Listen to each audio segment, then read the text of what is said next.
So, all signs, ito po yung inyong card of the day. So, ngayon, itong card of the day natin is for all 12 zodiac signs. Ayan. Maraming salamat po sa inyong patuloy na pagsubaybay. Malaking tulong po and sobrang grateful po ako sa lahat ng likes, shares, and comments ninyo. Regarding private reading guys, tignan nyo na lang yung mga nakasulat sa description. Mag-ingat po kayo sa mga gumagaya ng page ko kapag may nag-add friends sa inyo, nag-PM, hindi po ako yun. Start tayo kay Aries. Ano yung card of the day mo, Aries?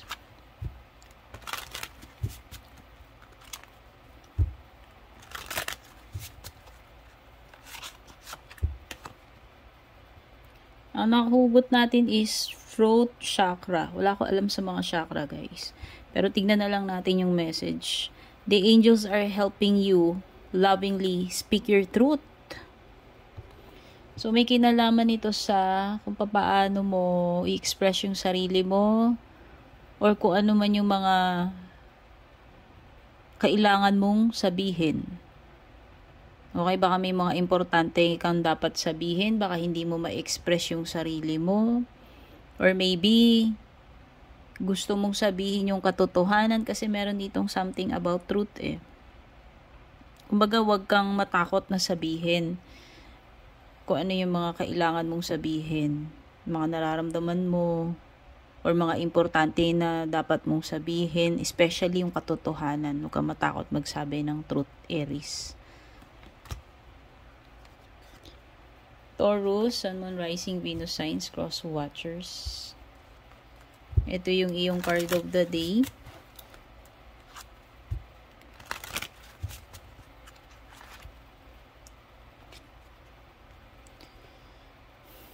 Singing and dancing. Express yourself and awaken your psychic senses through the magical power of music and movement. So sa tingin ko lang maaring iba baka may talent kayo sa pagkanta, pagsayaw, pero kung wala naman, kahit naman wala kang talent, siguro kailangan mong gumalaw-galaw. Siguro ito, importante yung movement. So, kailangan mo ng, pagre-release or pag-i-express ng sarili mo. Pwedeng sa pagkanta, karaoke, pagsayaw-sayaw, pag-tiktok. Hindi ko alam kung ano mang way mo i-express. Pero importante dito na kumilos ka, gumalaw-galaw ka, ayan. Try mo lang kumanta, sumayaw, and mababago yung energies mo, yung mood mo. Sabi kasi nila kapag kumakanta daw tayo, nagre-release daw tayo ng stress. Okay, so ayan, it could be na ito yung parang sinasuggest sa iyo. No, na pwede mong subukan kung hindi mo pa nasubukan ito. Or baka ito talaga yung lumitaw na card kasi baka talagang makakatulong na ma-improve niya yung energies mo kapag ikaw ay kumanta or sumayaw. Okay? Gemini, Sun, Moon, Rising, Venus signs, cross watchers. Ito yung card of the day, Gemini. Timeless reading to. Panoorin mo na lang intro video para sa ibang important na announcement, details at regarding private reading nandoon din.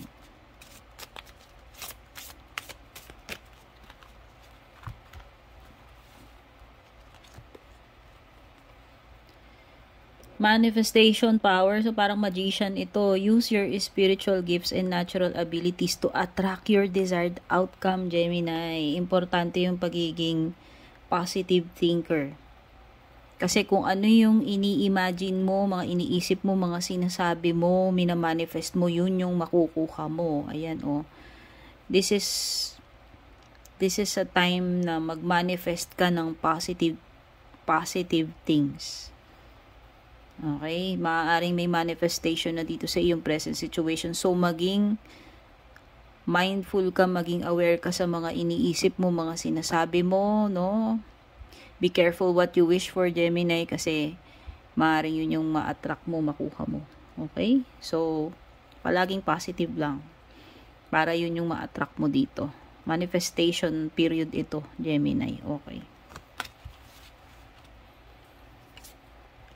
Cancer, Sun, Moon, Rising, Venus signs, cross watchers. Ito yung iyong card of the day. Gawin mong guidance or reminder ito. Kung ano man mensahe mahugot dito. Timeless reading din ito. Panoorin mo na lang yung intro. Pinakaumpisa ng video kung interesado ka sa private reading at iba pang announcements. Same with Gemini, manifestation. Use your spiritual gifts and natural abilities to attract your desired outcome.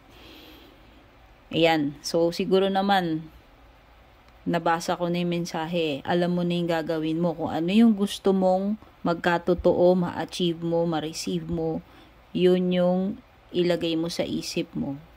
Gawin mo siyang affirmation. Of course, iwasan mo yung mga negative thinking, yung mga negative na lumalabas sa bibig mo kasi maaaring yun din yung makuha mo. Okay? Ito yun. Para ma-attract mo yung positive things, always positive dapat yung mga iniisip, intentions, mga lumalabas sa bibig. Siyempre, pati yung ginagawa, kasali yun. Leo, Sun, Moon, Rising, Venus, Signs, Cross Watchers. Ito yung iyong card of the day. Timeless reading to, Leo, kahit kailan mo ito mapanood. Panoorin mo na lang yung pinakaumpisa ng video kung interesado ka sa private readings at iba pang details or announcements.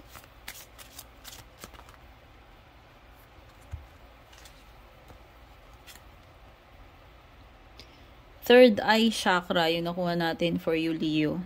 It is safe for you to see the energy of love in all its forms, such as angels, auras, and visions. Baka ikaw ay nagkakaroon ng mga visions lately, or may mga nararamdaman ka, no? Oh, it's your intuition telling you something. Baka may mga importanteng messages. Or visions. So, pwedeng sa dreams mo, o iba dito, maaaring nakakakita kayo, kasi may third eye kayo eh. Aware ka man dito or hindi, Leo. So, you are highly sensitive kasi meron kang third eye. Maaaring na-activate, nabubuksan yung iyong third eye or nagde-develop. No? So, maraming forms daw yun. Yung mga energy na pwede mong ma-detect, maramdaman, makita.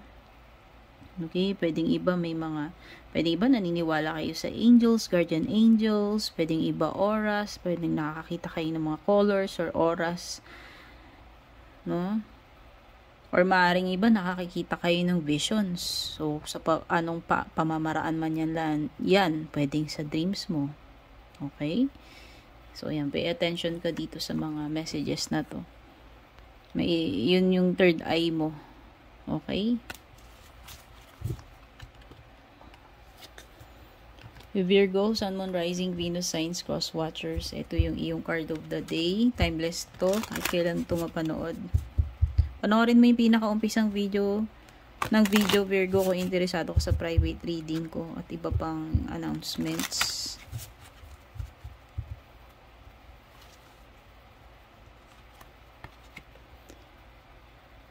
Books. May hilig ka ba sa books? Baka ikaw ay isang bookworm o anumang book itong kinahihiligan mong basahin o baka nangungulekta ka. Your life purpose involves writing, reading, editing, or selling spiritually based books. So, may mga books na specific na sinabi rito, pwedeng spiritually based. Baka nadodrawn ka. No, suddenly, kahit hindi ka naman talaga mahilig sa book, tapos biglang, ewan ko, na-feel mo lang, parang gusto ko magbasa ng ganitong book specific. So, pay attention ka doon. Baka kasi, yung book na yon meron siyang significant na lesson na pwede mong ma-pick up doon, or maaaring yun yung gina-guide ka doon, papunta sa book na yon. Baka may mga dapat kang malaman, matutunan, or mga information na makukuha doon sa book na yon. Okay? Maaaring iba magaling kayo magsulat poetry, novels. Maaaring mahilig ka rin magbasa, mag-editing, content creation. Or maaaring sabi dito, pwedeng nagtitinda ka rin ng mga books. Okay? Baka yun din yung kumbaga, baka yun yung life purpose mo. Paano ma-enlighten yung mga tao sa mga ganitong pamamaraan, like pagsusulat, pagbabasa, pagtitinda ng mga ganitong ng literature or yung mga, basta mga books specific mga libro. Baka yun yung mo, yun yung path mo, yun yung life purpose mo, Virgo. Yun yung way para makapag-contribute ka sa humanity. Okay. Maring yun yung mission mo dito sa Earth or dito sa universe na ito or lifetime na ite. Next is Libra. Sun, Moon, Rising, Venus, Signs, Cross Watchers. Ano yung mga mensahe na dapat mong malaman? Ito yung iyong card of the day, Libra. This is timeless reading. Kahit kailan mo ito mapanood. Interesado ka sa private reading ko, panoorin mo yung pinaka-umpisa netong video, Libra. Nandun din yung ibang announcements.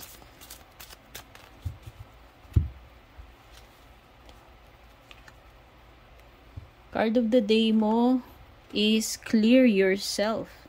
Ask the angels to release any toxic energies that you may have absorbed.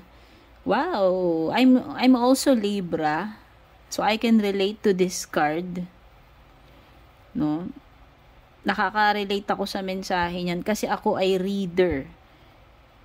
And every day nakaka-absorb ako ng mga energies. Hindi ako nagri-ritual. Wala akong mga ganun-ganun, guys. Ang sandigan ko lang si God. Nagdadasal ako sa aking mga favorite archangel, sa aking guardian angel, sa Holy Spirit. Yun yung pinaka-protection ko ever since bata ako. And napansin ko rin sa sarili ko, as a Libra, no? Baka sabihin nyo, bakit mo chinichika yung sarili mo? Pinag-usapan natin Libra. Kasi I'm a Libra, kaya siguro iano ko na lang din yung experience ko and kung paano ko nakaka-relate since nakarelate ako doon sa mensahe. And during childhood, nakaka-detect na rin talaga ako ng energies, guys. Ewan ko, nafe-feel ko yung mga energy ng mga tao sa paligid ko kahit di sila nagsasalita. Ewan ko, parang, tumatama, tumutugma. Okay? And minsan pati places. Kapag munta ako sa isang lugar, sa isang bahay, parang matik yun, mapipil ko kaagad yung aura ng lugar na yun kung, uy, may kakaiba dito, may ganito, ganyan, di ko gusto rito, ayoko magtagal dito. May mga ganun. And may tendency na maa-absorb mo yung mga energies na yun. Kahit hindi ako ikaw. Kasi meron sinasabi dito about paano mo na-absorb yung mga energies around you. Kaya kailangan mo laging mag-cleansing. Ayan, i-clear mo yung sarili mo. Gumawa ka ng prayer, spiritual barrier mo para hindi ka na-drain ng mga energy vampire. Meron kasing mga taong ganun, yung nagnanakaw din sila ng energy kaya parang hinang-hina ka. Alam mo yun, malakas makapagnakaw ng energy. Ayan. So, protektahan mo yung sarili mo from negative energies at all times. And ang gawa ko dyan is prayer. Ewan ko kung anong way mo. Wala naman, hindi ko pa kikialaman yan. Okay? Pero, ang ibig lang sabihin ng Libra, kailangan mo ng cleansing right now. Protection. Okay? Ayan. Next is Scorpio. Sun, Moon, Rising, Venus, Signs, Cross Watchers. Ito yung iyong card of the day, Scorpio. Ano man mensahe ang dala-dala sa iyo netong iyong card of the day. This is a timeless reading kahit kailan mo ito mapanood. And if you are interested na mag-inquire, mag-avail ng private reading ko, panoorin mo yung pinaka-umpisa ng video. Nandyan lahat ng details pati sa description. Or sa dulo. May nilalagay din ako mga info sa dulo. Either sa umpisa, sa pinakadulo, or sa description, or sa screen. Card of the day mo, Scorpio, is if you get nervous, focus on service. Put your entire intention on answering the question, how can I make the world a better place? And the law of attraction will automatically take care of your needs. Sabi dito,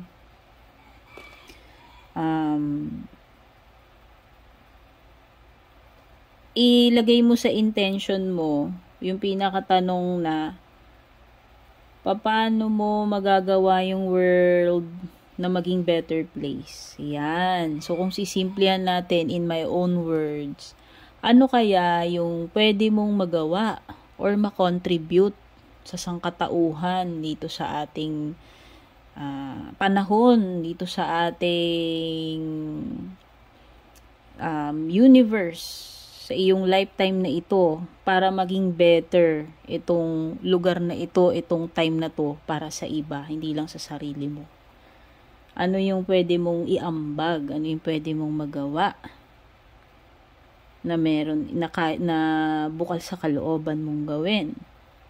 And sa pamamagitan noon, yun nga yung law of attraction na automatically ipoprovide sa iyo ng divine kung ano talaga yung mga pangangailangan mo kahit hindi mo siya hinihingi. Alam na nila yon, matik.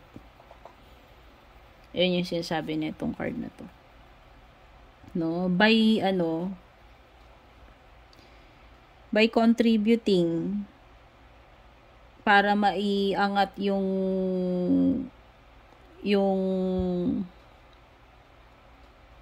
energies ng iba or paano ka makapagbigay ng light, ng kabutihan sa iba. Teka lang, nawala na ako dun sa sinasabi ko. Susuklian ka or ibibigay talaga ni divine sa iyo kung ano man yung mga pangangailangan mo. Kumbaga binabahagi lang din natin, give and take lang yan binabahagi lang din natin sa iba kung ano yung mga blessings na binibigay sa atin ng langit. Halimbawa, tayo binibless tayo araw-araw kahit hindi naman tayo mabuting tao, makasalanan tayo, hindi tayo deserving, binibless pa rin tayo. And may mercy, may grace, may blessings. And tayo rin papaano rin tayo nagiging blessing sa iba? Papaano natin ini-spread yung kabutihan na nare-receive natin sa itaas? Sa ating sariling pamamaraan, sa ating kung ano yung mga kaya nating or pwede nating i-contribute, gawin, ibigay ng bukal sa ating kalooban na nakaka-uplift din ng iba, na nakakatulong din sa iba. Ayan. Kumbaga pagpapasa, pag-i-spread nung kabutihan, nung blessings. Yun yung unawa ko. Pwedeng mali ako, hindi ko alam sa iba, baka iba yung interpretation ninyo. Pero yun yung pinaka-mensahe para sa iyo. At saka kapag ikaw ay medyo ka ba, may problema ka ba sa nervyos, ayan. At kung nafe-feel mo na yung mga nervousness na yan, sabi dito, ituon mo lang yung attention mo sa service. So, ano yung pwede mong gawin para makakontribute ka? Okay? Scorpio. Sagittarius, Sun, Moon, Rising, Venus, Signs, Cross Watchers.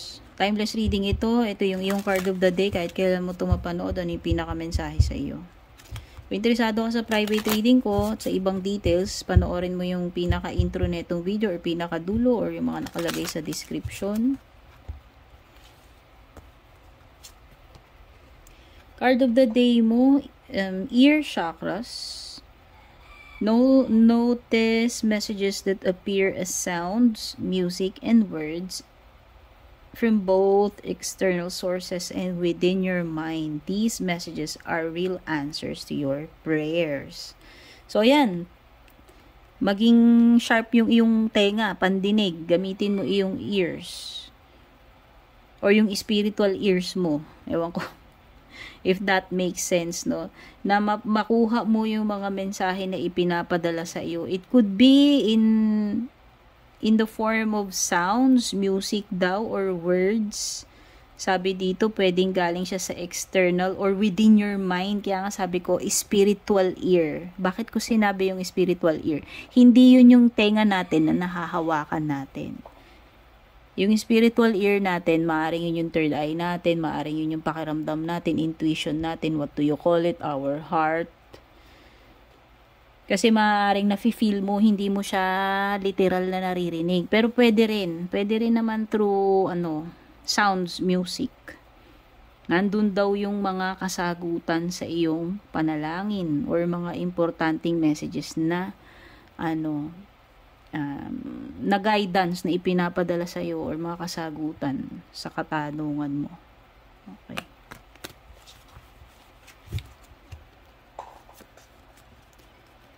Capricorn, Sun, Moon, Rising, Venus signs or cross watchers. Ito yung iyong card of the day. This is a timeless reading, Capricorn. Kahit kailan mo ito mapanood. At if you are interested na mag-book, mag-inquire ng private reading ko, panoorin mo yung pinaka-umpisa or pinaka-dulo nitong video or sa description, sa mga nakasulat sa screen or description. Nandyan lahat ng details.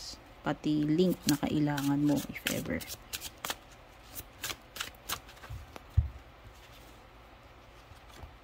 Card of the day mo is Goddess.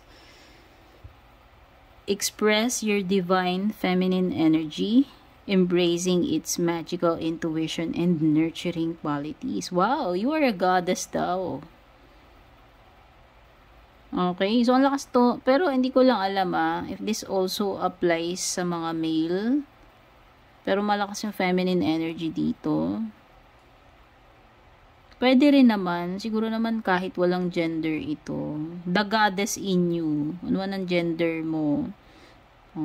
So, embrace this magical intuition and nurturing qualities. So, ayan. Tingin ko genderless to. Kasi ang pinag-uusapan naman dito is yung pagiging nurturing, pagiging caring na natural sa iyo. Maaari kasing ikaw ay biniyayaan o may kakayahan ka na healer, mag-alaga, Lahat kasi tayo may may mission Ako naniniwala ako kung ano man yung blessing, yung gift, kakayahan, abilidad na yan na ipinagkaloob sa iyo ng Most High na galing sa kabutihan. Yun yung maaaring mission mo or role mo dito sa lifetime na ito. Okay? Yun yung way mo para makatulong sa timeline na ito. Pag sinabi nating timeline na itong time na nabubuhay tayo. Kanya-kanya tayong timeline, di ba? May mga nauuna, yun lang yun. Ibig sabihin, iba-iba tayong timeline.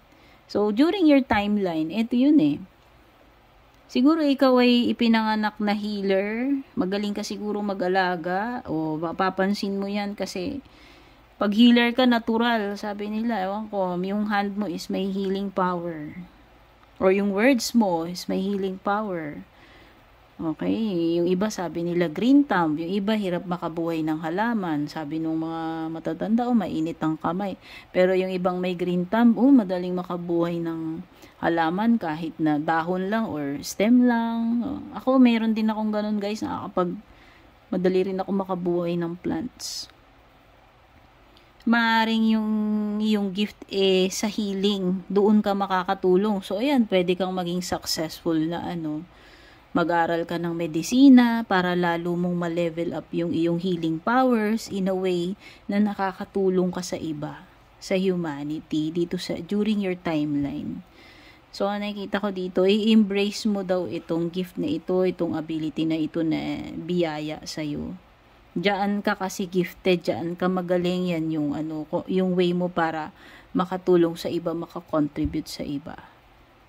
Okay, it could be na ito ay time ng nurturing or caring, baka naman sinasabi lang sa iyo na okay, it's time na to take care of yourself or to take care of a loved one.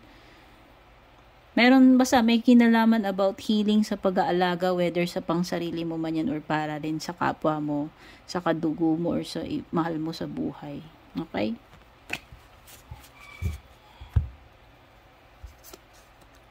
Aquarius, Sun, Moon, Rising, Venus signs, cross watchers. Ito yung iyong card of the day. This is a timeless reading kahit kailan mo ito mapanood.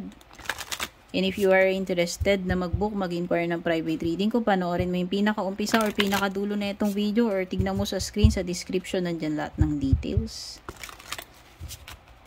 Excuse me, nadidighay ako. Archangel Raphael. Wow, ang ganda naman ng nahugot natin sa'yo, Aquarius, no? Favorite angel ko to, tsaka si Saint Michael or Archangel Michael. The healing angel is with you, supporting your healing work. O, baka ikaw rin ay gifted, o hindi mo namamalayan, healer ka din. Or maaaring you, or someone you love, someone around you needs healing. Andito, basta ang mensahe dito, andito yung angel ng healing, which is Archangel Raphael, para asistihan, suportahan ka.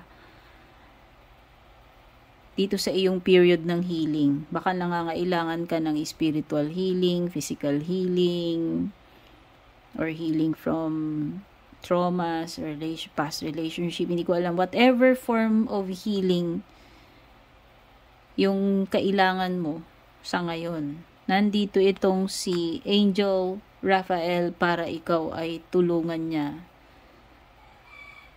dito sa healing mo, or kung ikaw man ay healer din, tinutulungan ka rin niya, inaasistihan ka rin niya para makapanggamot ka sa iba. O halimbawa, nagtapos ka ng medicine, yun yung mo, profession mo, pero pwedeng yun din kasi yung gift mo. Malay mo, talagang pinanganak ka para maging healer.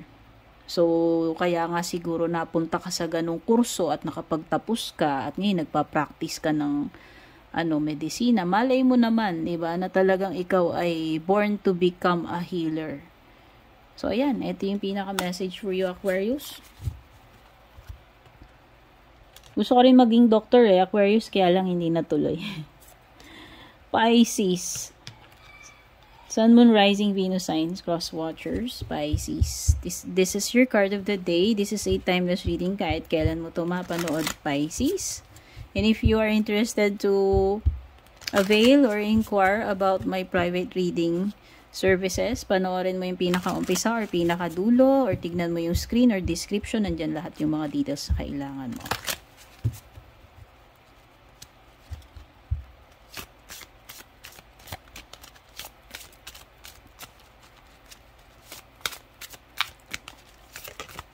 Ayan, kunin natin yan. Nagja-jump.